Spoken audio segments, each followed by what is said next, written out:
Hello student, today we will start a chapter soil, and today we will discuss one parameter soil and crops.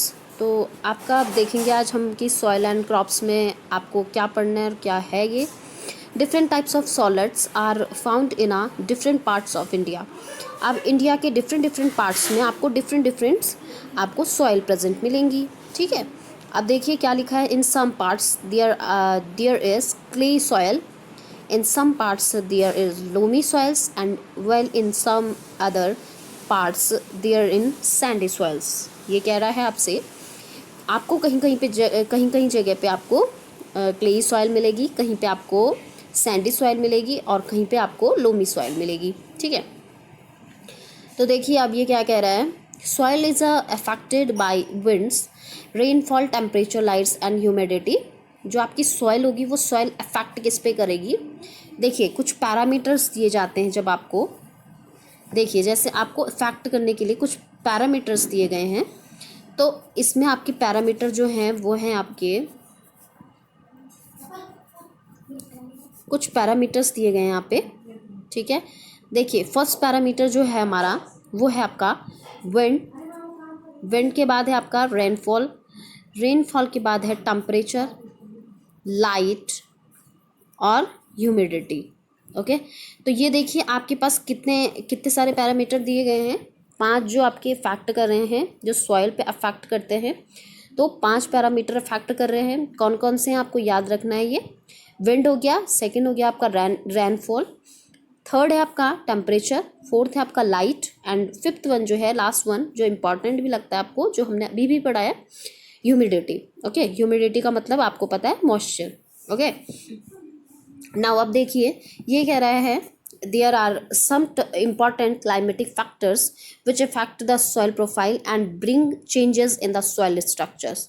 अब वो कह रहा है कि जो आपके जो ये क्लाइमेटिक कंडीशंस है, क्लाइमेटिक फैक्टर्स हैं. क्लाइमेटिक फैक्टर्स का मतलब है जैसे आपने बताया ह्यूमिडिटी क्लाइमेट की वजह से ही चेंज हुआ, लाइट, टेम्परेचर, रेनफॉल, विंड्स, ये सब क्या है क्लाइमेटिक कंडीशन है, क्लाइमेटिक फैक्टर्स हैं, जिसकी वजह से क्या है सॉइल प्रोफाइल्स आपके चेंजेस हो सकते हैं. सॉइल प्रोफाइल में आपका चेंजेस आ सकता है. अब सॉइल प्रोफाइल क्या होता है मैंने आपको ऊपर बताया था क्या होता है सॉइल प्रोफाइल.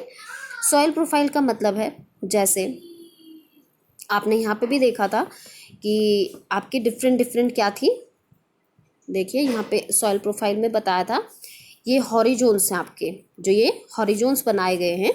इन हॉरिजोन्स में क्या है आपके क्या है हॉरिजोन्स में सॉइल जो है डिफरेंट तरीके से लगी है. देखिए फर्स्ट में आपकी जो प्लांट है वो ग्रो कर रहे हैं. नीचे देखिए उनकी रूट्स हैं, रूट्स के नीचे आपको जो दिख रही है ए हॉरिजोन है. ए हॉरिजोन के बाद नेक्स्ट जो है वो बी हॉरिजोन है.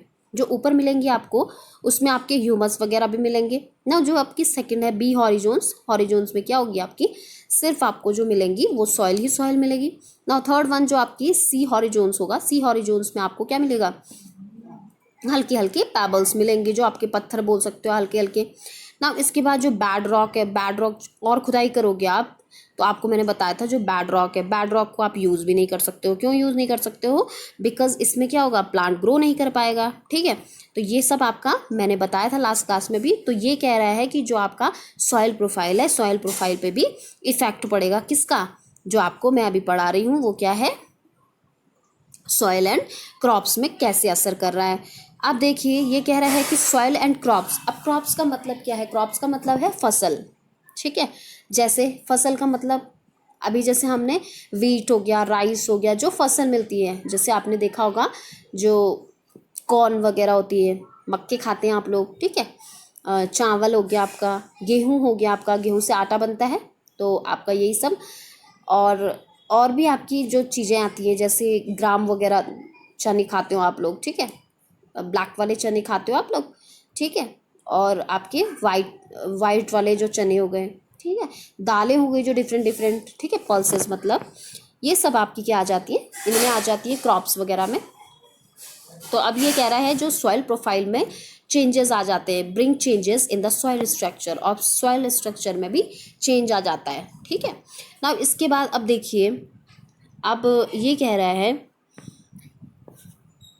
the climatic factors as well as components of soil determining the various types of vegetations and crop that might grow in any regions, और जिसकी वजह से क्या हो सकता है आपके जो डिफरेंट डिफरेंट एरियाज में जो आपकी वेजिटेशंस का मतलब है जो डिफरेंट डिफरेंट टाइप की आपकी जो क्रॉप्स होनी थी उसमें भी क्या हो सकता है आपके इफेक्ट पड़ सकता है। जैसे आपने देखा भी होगा कई दफ़े कि जो फसल होनी थी, ठीक है, वो फसल नहीं हो पाएगी, जो फसल होनी थी वो फसल नहीं हो पाती है। कई दफ़े क्या हो जाता है सॉइल प्रोफाइल क्लाइमेट्स की वजह से, चेंजेस की वजह से क्या हो जाता है जो आपकी क्रॉप होती है वो क्रॉप ना होके और वहाँ पे क्या हो जाता है उस एरिया में कुछ प्रॉब्लम आ जाती है, कुछ दिक्कत आ जाती है। तो क्या करवाया जाता है फिर वहाँ पे कुछ टाइम के लिए क्या करवाया जाता है, वहाँ पे फसल नहीं हो पाती है। फिर जो हमारे किसान वगैरह होते हैं, फार्मर वगैरह होते हैं, उनको भी दिक्कतें आती है, ठीक है, गवर्नमेंट से उन्हें उतना वो नहीं मिल पाता है उसके ठीक है। अब आगे देखिए जो अब आपको पता है जो फार्मर है उसको कितना अनाज के लिए मार्केट से जो प्राइस होता है वो सबसे रेट मतलब सबसे रेट क्या मिलता है, लो मिलता है। चीप क्वालिटी का मतलब क्या मिलता है उनको, वो अगर उन्होंने क्या लिया है जो बीज वगैरह लिए हैं, सीड्स वगैरह लिए हैं, वो इतनी मेहनत करते हैं फिर उसके बाद भी उन्हें क्या मिलता है, जो मार्केट एरिया से उन्हें जो सही सब्जी का मतलब वेजिटेबल्स का जो रेट रहता है उचित मूल्य नहीं मिलता है, ठीक है। किस वजह से नहीं मिलता है, क्योंकि क्या होता है बीच के जो होते हैं वो क्या कर जाते हैं, उनका जो इनकम है वो क्या कर लेते हैं, करप्ट कर लेते हैं, ठीक है। नाउ अब देखिए इसके बाद क्या लिखा है, clay and loamy soils are both suitable and growing crack cereals like wheats. अब ये कह रहा है देखिए वीट एंड ग्राम्स के लिए कौन सी जो सॉइल है वो यूज़ की जाएगी। तो यहाँ पे आपको क्वेश्चन आ सकता है कि वीट और ग्राम के लिए आप कौन सी सॉइल यूज़ करोगे। तो यहाँ पे लिख लेना है आपको, जो क्ले सॉइल है आप यहाँ पे क्ले सॉइल को वीट और ग्राम के लिए यूज़ करोगे। वीट और ग्राम क्या होता है, वीट आपको पता है गेहूं के लिए, और ग्राम मतलब आपके जो चने, ठीक है। तो आपको यहाँ तक पता चल गया है। नाउ अब देखिए such soils are good at retaining water. अब आपको पता है कुछ यहाँ पे जो सॉइल है वो रिटेन करती है वाटर को, मैंने आपको बताया भी था। For paddy soil rich in a clay and organic matters and having a good capacity to retain water are ideal.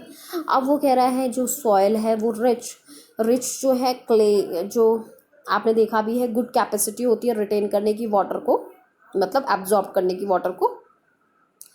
For लिख रहा है लेंटिल्स मसूस and the other pulses loamy soils. अब वो कह रहा है जो आपकी मसूर होती है, लेंटिल्स होती है, मसूर को कहते हैं आप, ठीक है। मसूर जो खाते हो ब्लैक ब्लैक कलर की होती है वो हल्की सी, ठीक है।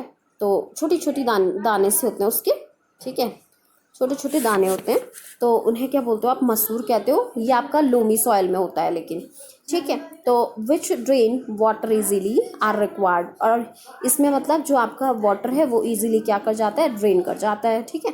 नाउ अब लिखा क्या है, फॉर कॉटन सैंडी लोम और sandy loam and loam which drain water easily and can hold penalty of air are more suitable। अब वो कह रहा है देखिए जो आपका यहाँ पे देखिए क्या लिखा है, जो आपका कॉटन है, कॉटन के लिए आपको हमेशा क्या यूज़ करनी चाहिए, वैसे सैंडी सॉइल यूज़ करनी चाहिए। बिकॉज क्या होता है जो इस सैंडी सॉइल में ही ये क्या कर जाता है, ग्रो कर पाएगा, ठीक है, अच्छे से ग्रो कर पाएगा ना। अब देखिए क्या लिखा है, crop such as a wheat and grow in the fine clay soil. अब ये कह रहा है जैसे आपको पता भी है जो वीट है उसके लिए उसे फाइन जो क्ले होती है वही यूज़ करनी पड़ेगी, because they are rich in humus और आर वेरी फर्टाइल। अब उससे रिच मतलब इसे ह्यूमस चाहिए होगा बहुत अच्छा सा, और जिसकी वजह से ये बहुत अच्छे से फर्टिलाइज हो जाएगा, ठीक है।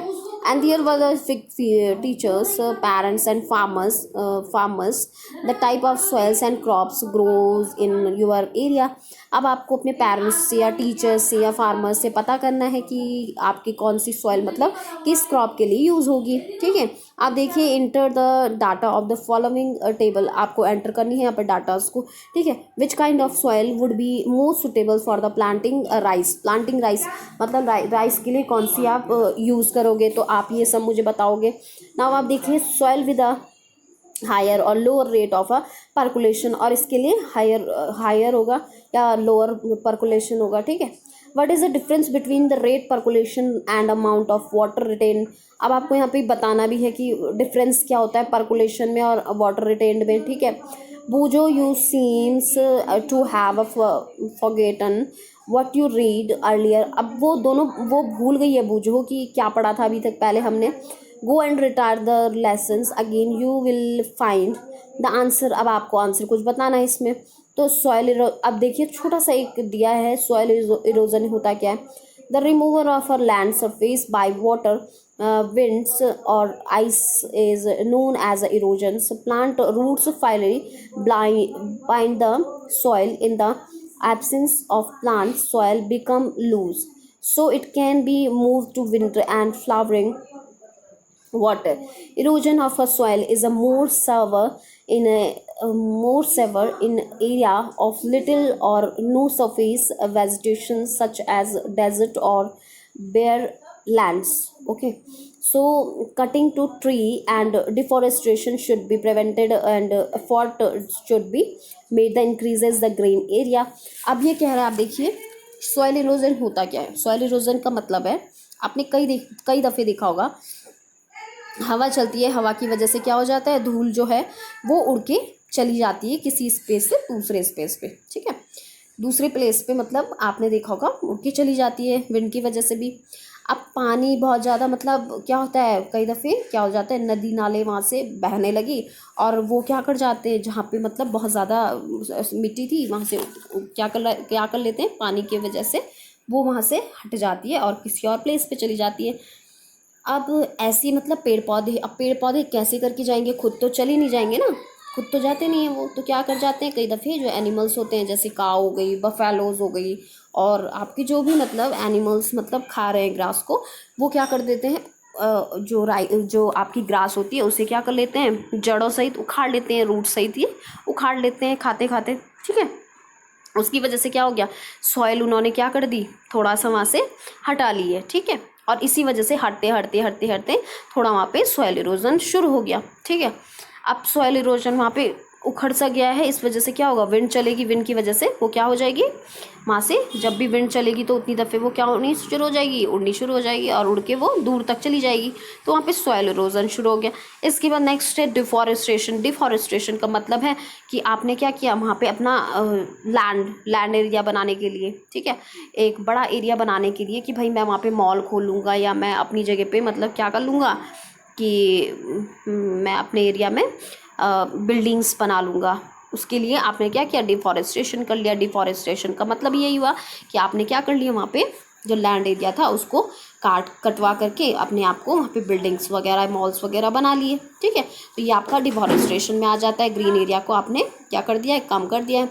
तो आपको कोशिश करनी चाहिए कि जो ग्रीन एरिया है उनको इंक्रीज़ करना चाहिए, बढ़ाना चाहिए, जैसे बोला भी जाता है आपको प्लांट लगाने चाहिए आपको, ठीक है। प्लांट की वजह से आपको पता भी है कितने फ़ायदे हैं, सॉइल इरोजन नहीं होगा, सबसे बड़ा फ़ायदा ये है। सेकंड आपका फ़ायदा क्या है, आपको फ्रूट्स वेजिटेबल्स ज़्यादा मिलेंगी, और क्या होगा आपका, और आपकी रेन वगैरह टाइम पे आएंगी, ठीक है। और सबसे बड़ा एक और जो आपका एक और चीज़ होती है कि रेन वगैरह की वजह से भी क्या हो जाता है, कई दफ़े पानी ज़्यादा आने लगता है, ठीक है, बारिश होती है और बारिश की वजह से भी आपकी क्या होती है, नदी नाले खुल जाते हैं और जिसकी वजह से जो सॉइल है वो क्या हो जाती है, उतनी ज़्यादा इरोज हो जाती है, इरोजन हो जाता है वहाँ पे, ठीक है। तो ये आपका चैप्टर यहाँ पे एंड हो गया है। Now thank you class.